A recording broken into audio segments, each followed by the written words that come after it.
It's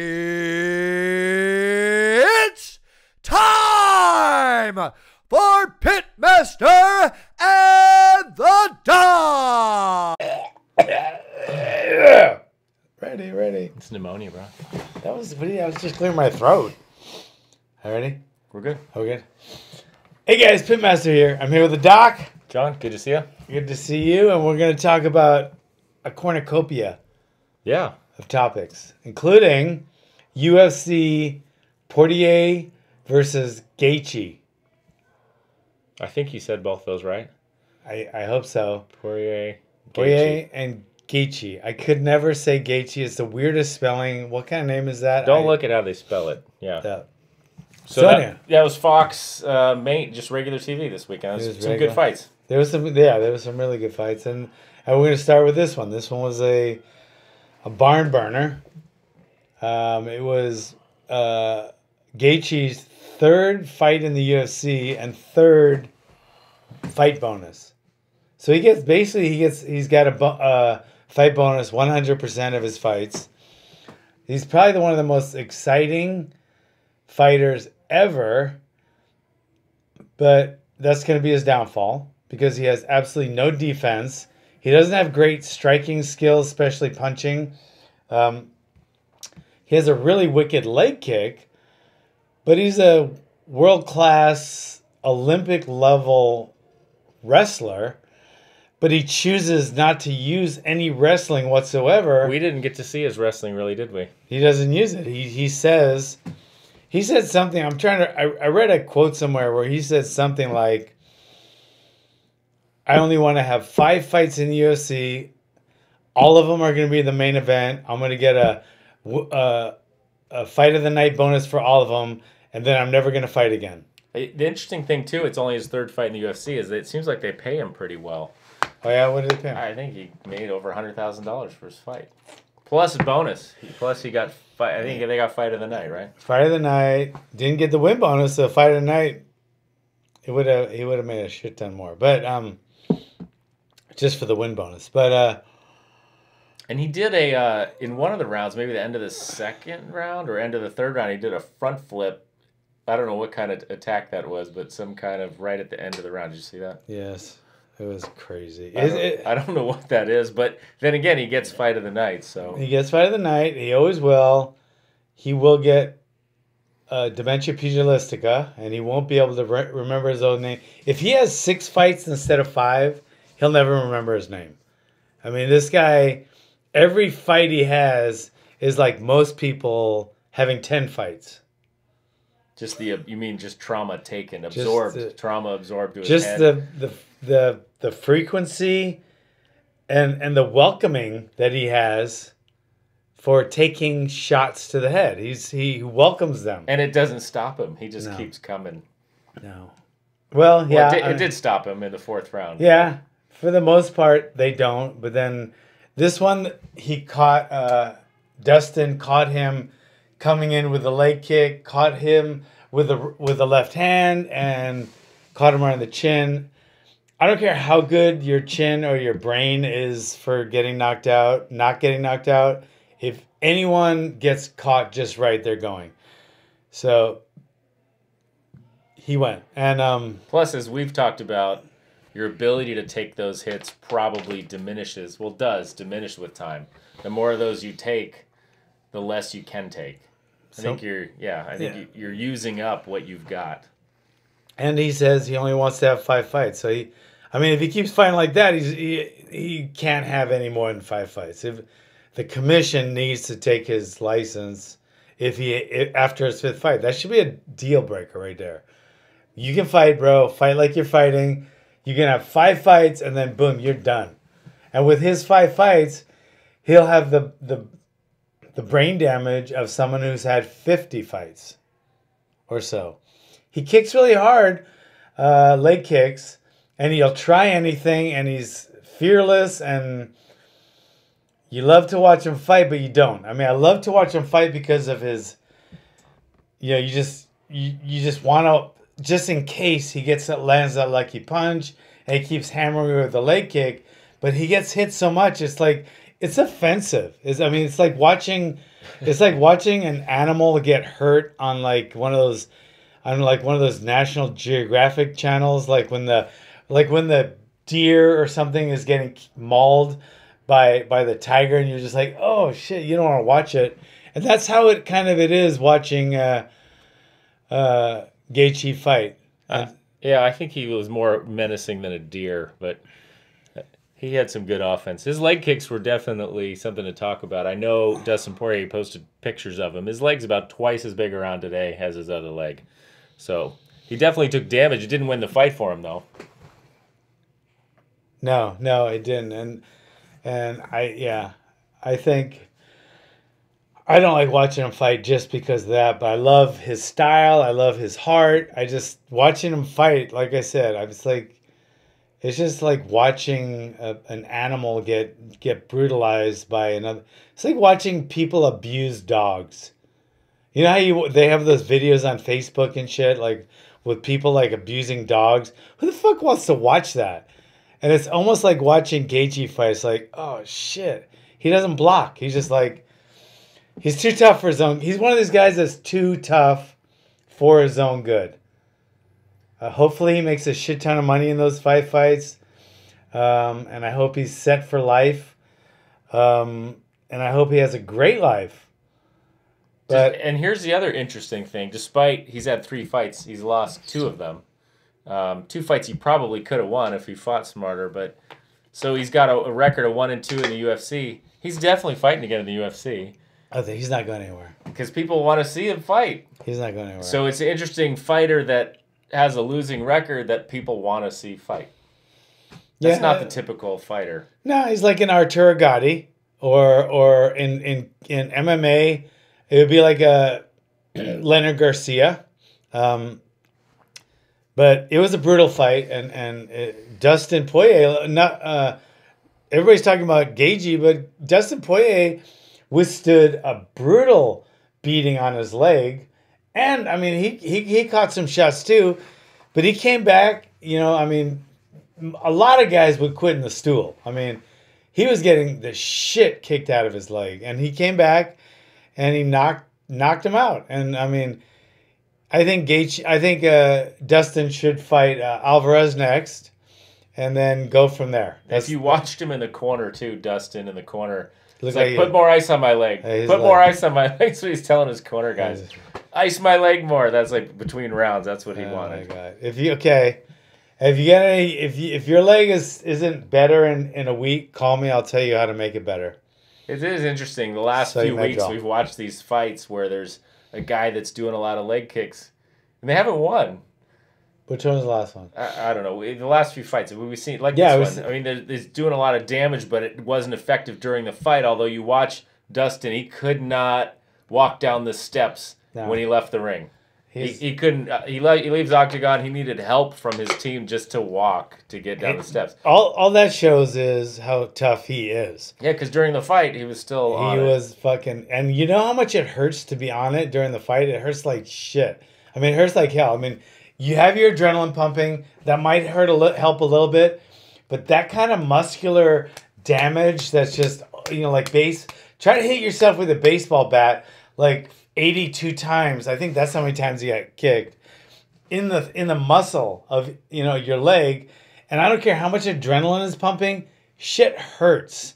And a lot of fighters limp around, and I've seen fighters just quit in the stool. But he toughed it out so bad that you could just tell. I mean, it's like it was an unbelievable win. So I think a huge win for Dustin and a huge loss for Gaethje. I think his stock went up in that loss. But definitely didn't go down. He also lost doing his leg kick or doing a kick too, because he got countered. I think he got countered with that left on a kick. Yeah. So because he was waiting for it. Dustin was waiting for him to kick and was countering him. Right, and he did not. He didn't do what he's supposed to do. But I don't think he wants to do what he's supposed to do. I think he wants to get hit, and he wants to be fight of the night. Yeah, get fight of the night, and I think winning is secondary to him. Interesting. Yeah, it's an interesting fight. I think people like him. They do. So they do. All right, the next fight on the card. Again, they like watching dogs get brutalized too. No, I don't. I don't know who likes that. A lot of sick people. So the next one, there was a performance of the night in the Carlos Condit Cowboy Oliveira fight. What'd you think of this one? It was good. It was pretty even going into the third round or second round? I think it was a third round submission or second round submission. It was pretty close, back and forth. They're both showing a lot of skill. Oh well, actually, I think it happened in the second round, and I think Carlos won the first round. He had more control, and he had some submissions attempted. Then in the second round, I guess it was the second round, he had him on his back. He had Oliveira on his back, and he didn't see the up kick coming, and the up kick hit him on the chin. I think that was it, and I think that rattled his brain. He hit the ground. And they got into a little scramble, but I don't think he was all there. And then he got caught in a guillotine, and probably next thing he knows, he wakes up in a guillotine, and then he just goes right back to sleep. So I think it would have been a good fight. To be honest, Cowboy looked a lot bigger and more powerful, but Carlos, I thought Carlos won the first round. So I mean, who knows what would have happened if he didn't get caught with that up kick. I don't think he would have got guillotined if he didn't get caught with the up kick, but he did, and so that was the fight, and that was I don't know. Both these guys are up and they're coming up. They're up and down, but I think they're in the top tier of the UFC. They're not. I don't think either one of them is going to be fighting for a title like tomorrow, but they're definitely top tier UFC favorites. And they're definitely up there, and they could beat anyone at any given time. Or, as their last two fights have shown, like Condit, I think, has lost his last two. I think he's lost the last 4. And then Cowboy Oliveira's lost his last one. So they both can lose, but they definitely can win at any given time. Yeah, he lost that one, though, to Yancey, which was a fight of the night. So that was an interesting fight, but it was the up kick, guys. Watch for the up kick. If you drop someone and you're standing right there, don't jump in their guard until you know where both their legs are. And if you want to try to jump in for a punch, clear their legs first. I mean, the legs are down there, like, his legs are poised right here. You don't realize they can just come up real quick and it hit him right in the chin. So you always got to clear the legs or go to the side. But anyway, so good fight. Who was next? The next one was the Italian Vittori and then Adesanya. Adesanya and Vittori. Okay, Adesanya and Vittori was a good fight. Not a great fight. It wasn't really... Vittori made it somewhat, but not really competitive.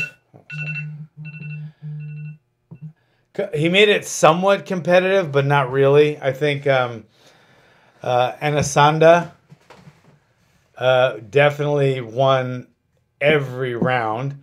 Neither one was really in trouble of being knocked out. They both landed some good shots, both of them. Vittori, he caught Israel with really good head kick, some good punches. But for every good strike he landed, he probably ate, 3 or 4. So it wasn't a completely action-packed fight. But I think that had more to do with both of their styles than anything else. They both showed a shit ton of skill. I think both of these guys are definitely going to be in the UFC for a while. And Israel was 12-0. I think all knockouts coming in. He had all finishes. Yeah, and this one wasn't a finish, but I thought he won. I thought he won unanimously. It was crazy that he didn't. Yeah, it was a split decision for him. He had pretty good takedown defense, at least early on in the fight.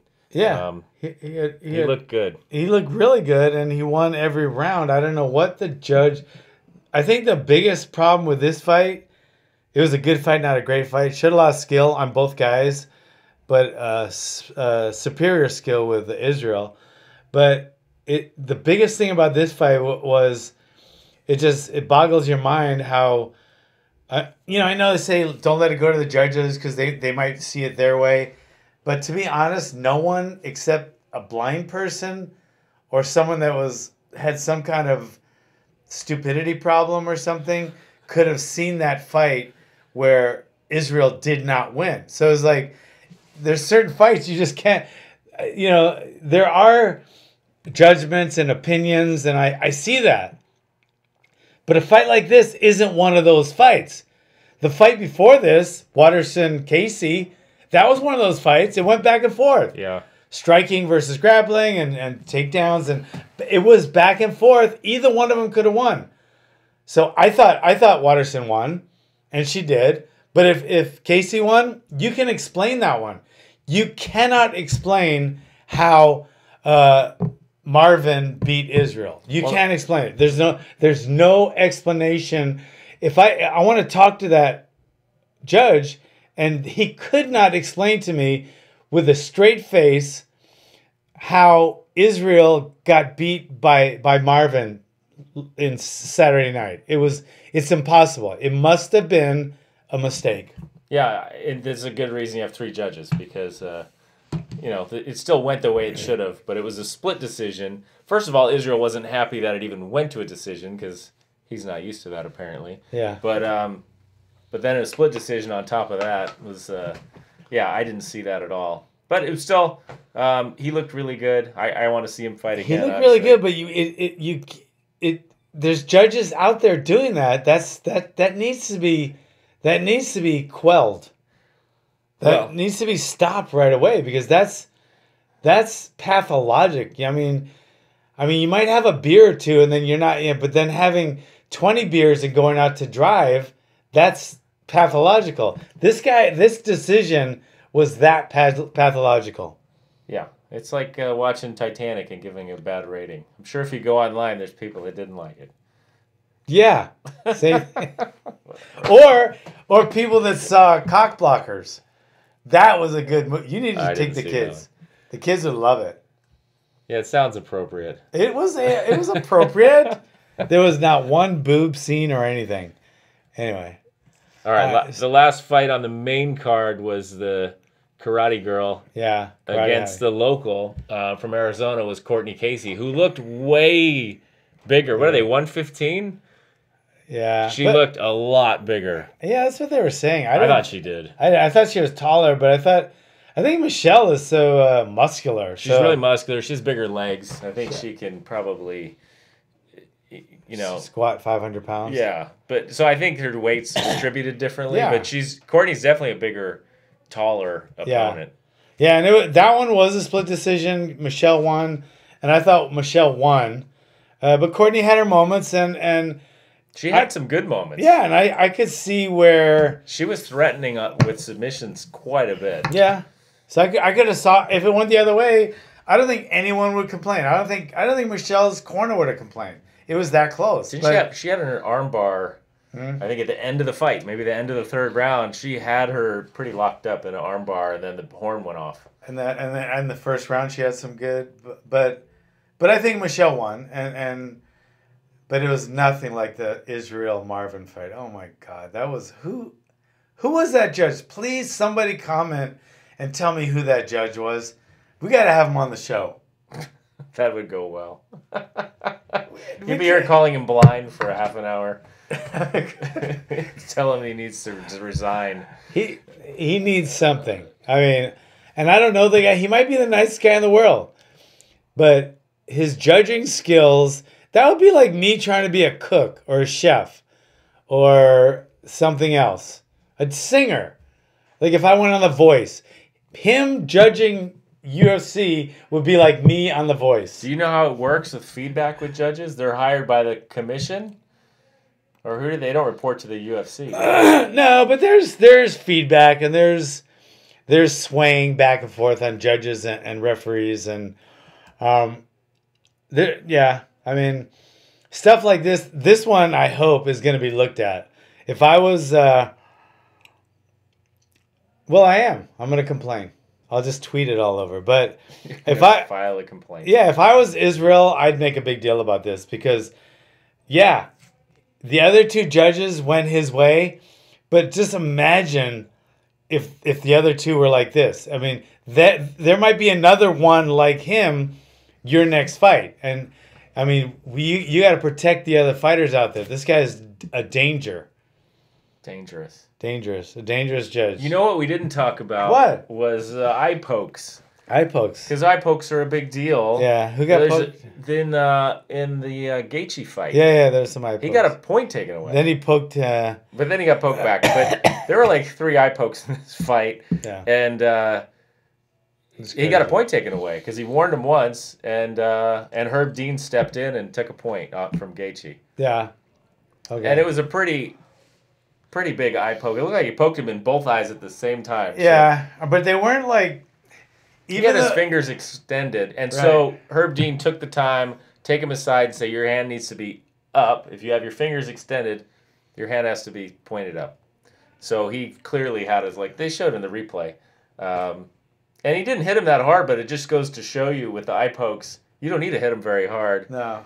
It shows a couple things. It shows, number one, for you self-defense guys out there, it's one of the best self-defense techniques you can use. Because if you see a tough fighter that's used to fighting, but as soon as someone touches, it's just like that, just touches their eye, even brushes their eyeball, it renders them unable to offend or defend for a brief moment, depending on how hard they get hit. And sometimes, I mean, they just drop to their knees because it hurts, it scares people, and it blinds them. So it's like a trifecta of techniques. And it's probably one of the best self-defense techniques you can use. It's just a simple eye poke. Fingers bent and just extended out there like you're hitting him in the face. And it's like a jab. It's almost exactly like a jab, but your fingers are extended. And if you touch someone's eyes, try to touch your own eye right now. We'll wait. Touch your eye. See? It hurts, right? I mean, so it blinds you for a second. So that's a perfect self-defense technique. But it's illegal in the UFC, guys, so it's a dangerous one. Didn't Bisping, I mean, he had to have surgery. I know there's other fighters that have had... Glover's had some terrible eye poke. It happens. The gouges are really bad. The eye pokes are going to happen in this sport because you're not wearing a closed glove. Your fingers are exposed. You're going to get eye pokes. As John McCarthy said, here, the ref doesn't see everything. Yeah. So you can get eye poked, and the ref's kind of got to see it because the guy might complain. In fact, Vittori, the Italian guy, complained of an eye poke, I think, in this fight, but it was an elbow. And the ref's like, no, like, you didn't get eye poked. But he was like signaling to the ref like he got eye poked, like he wanted to stop the fight. Maybe he got elbow. Maybe he was saying he got elbow poked. He got elbow poked, which is legal. You never know. But they showed it in the replay, and he took an elbow to the eye, and then he stopped. He wanted Herb Dean, I think it was Herb Dean, to stop the fight, and he's like, no, it's keep going. Herb Dean is like, you know, like we said, there's Big John, and then right here is the second tier of the best upcoming refs. But go back and watch Herb any Dean. UFC fight that you want to go back and watch. The Conor McGregor fights, the Chuck Liddell fights, whoever, you go back and watch them, the DC fights and John Jones, it's always Big John McCarthy doing those fights. You go back and watch those big fights, and it was always him. So he's missed. He missed that he wasn't there at these fights. Yeah. But this is a bummer. Herb Dean, when Herb Dean makes a call, it's just always right. You just always know, even though you can't tell at first, like that fight, you know, we were talking about last week with Tim Sylvia when he broke his arm with Frank Mir. Nobody could see it. Nobody, even Tim Sylvia didn't know his arm was broken because of the adrenaline, and Herb Dean did, and he stopped the fight, and everybody was booing. He would have lost his license. He would have been fried if that wasn't an arm. But then it was broken, and he's the only one that saw it. And I think he's a great referee. Well, it's the tough thing about being a ref, though, because if you do make a mistake, there's really no root. I mean, people don't forgive you, so there's no really. Usually, most refs, it's not gonna be like, oh wow, the ref was amazing. It's like that in any sport. But if you screw up, it's a big deal. So the ref's kind of a, And there should be for almost everything else, not just to tell, like John said, at the end if it was a foul or not. There should be playbacks, and there should be somebody watching a video all the time. And if something happened, they can play it right back. And try not to cut in the action. But I think fighters' safety should come before, risking, making a lull in the action. Well, the way they use replay now, according to what Big John told us, was only in a fight-ending sequence, and you can't restart the fight. Yeah. So if you go to replay, you may change the outcome of the fight, but you can't restart the fight. So there's no, in the middle of something controversial happens, there's no replay. And I wish there was. No, it is interesting. There's replay at home. You just pause it and rewind it and see exactly what happened. Yeah. So and then we hold the ref, though, to a really high standard. They can't do that. No. We can do that and try to go backwards and dissect it and go, hey, you missed that. And then criticize the ref. Right. So I think the refs do deserve. I mean, if they're making mistakes all the time, that's one thing. But you're gonna make mistakes once in a while. I think the stupid ref there's so many little mistakes, and sometimes they're just not good enough, so maybe they shouldn't be a ref. But the most blatant ones I see are letting a fight go on too long. Who could not see if somebody's fucking getting a hemorrhage in his brain? I mean, there's some fights. I mean, there's borderline fights, and I've seen every referee has been criticized for stopping it a little too soon or a little too late. But there's certain referees, I'm not going to name them right now, that just let the fucking fight go on. I mean, I remember one referee, this terrible referee, there's like 28 unanswered shots. And like, terrible corner. The corner should have stopped it. But the referee just like, what was he watching? This guy was like almost out, and he was like rocking, and the guy just kept like hitting him. And the referee was like, I just said, like, think, what are you watching, you retard? Well, I think you might see that too in a big fight where you have an undefeated champion. Yeah. And they're giving him a little chance to kind of come back. And that happened. I mean, people do come back. You go watch boxing and you get knocked on your knee and you just get time. You can get up whenever you want. This is totally different. So you're getting pummeled and you have a concussion and the fight's still going on. So I think in the big fights, they sometimes... seems like they let him go a little too long. But we watched the fight a few weeks ago where they stopped in the last second of the fight. Yeah. And that's a good call. I mean, you want to stop the fight, who cares if it's a second left? You shouldn't make your decision based on that. No. And I think Big John and I think that ref that did it, and he was an English ref who did it. Was his name Burns? I forget.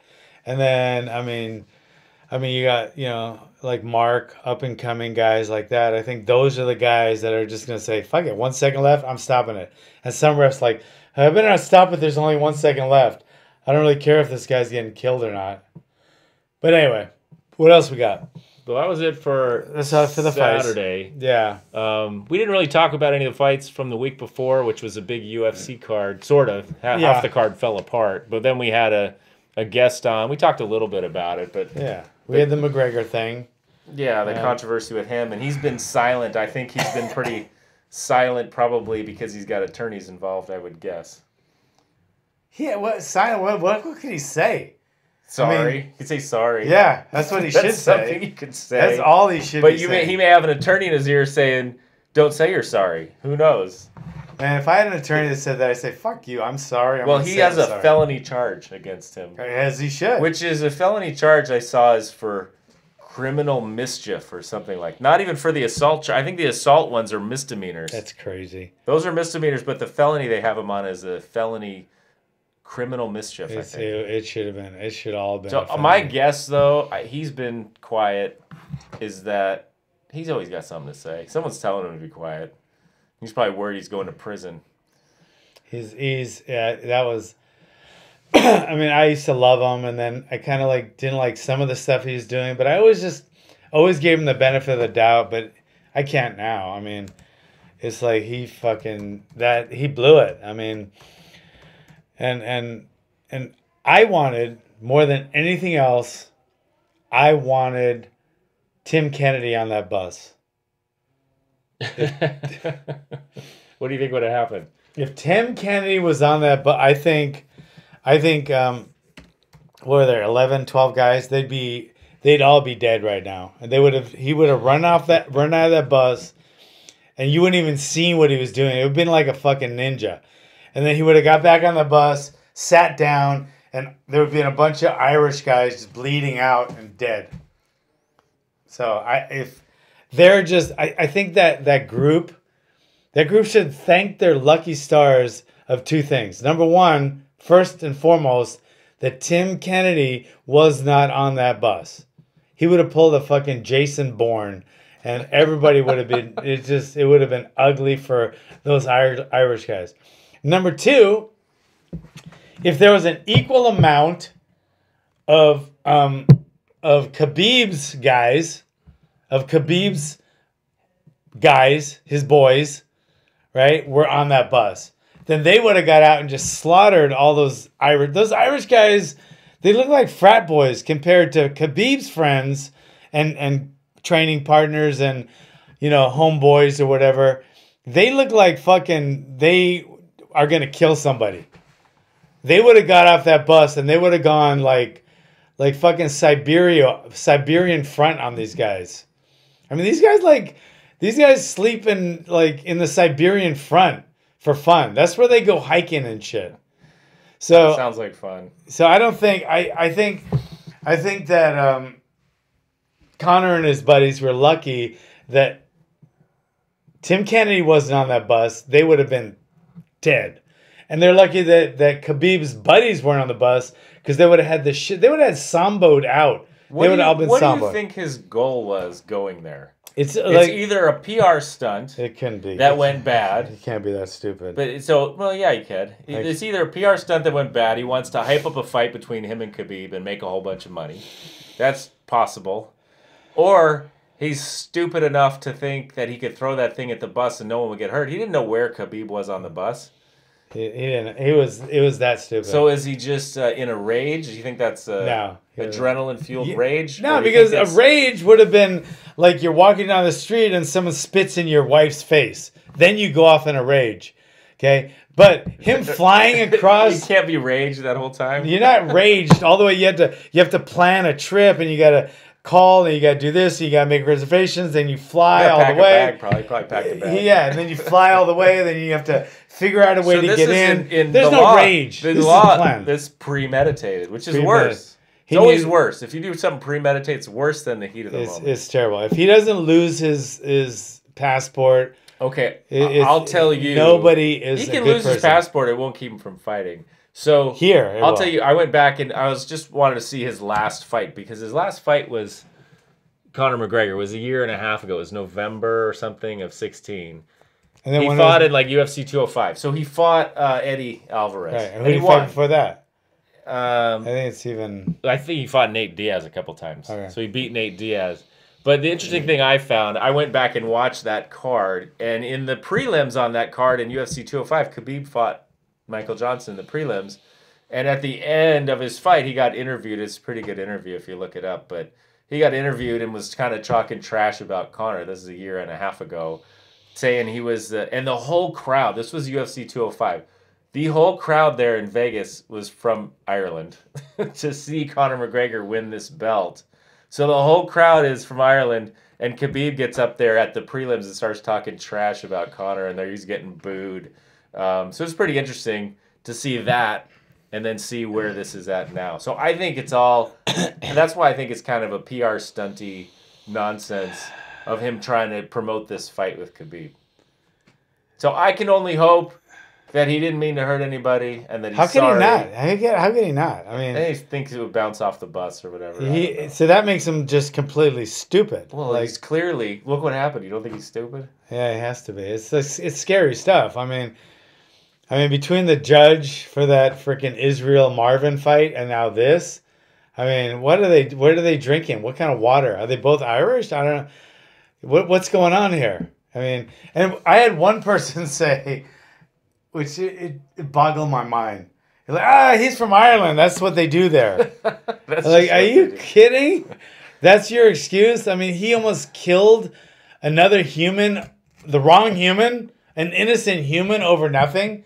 Just imagine if somebody was just laying with their head against that window. In the hierarchy, though, of bad actions, people that I think are despicable and that I don't want to see fight, I think John Jones is way worse. Because the girl got hurt. Because he was driving under the influence. He could have killed, in your scenario, he could have killed a whole school bus full of people driving under the influence of children. So I think, And he only hurt a pregnant woman. and then he ran away from the scene, which I think is just despicable. So. Knowing that he hurt a pregnant And woman. then people still cheer for him, which really is irritating to me. It's just low. It's like... So I'm hoping so that I could be a Conor fan again. I hope he apologizes. Because watching him fight Eddie Alvarez and take him out with a 4-punch combo and where every punch lands was pretty impressive. So I hope he apologizes. I hope he redeems himself. Right. Unlike John Jones, I hope he never redeems himself.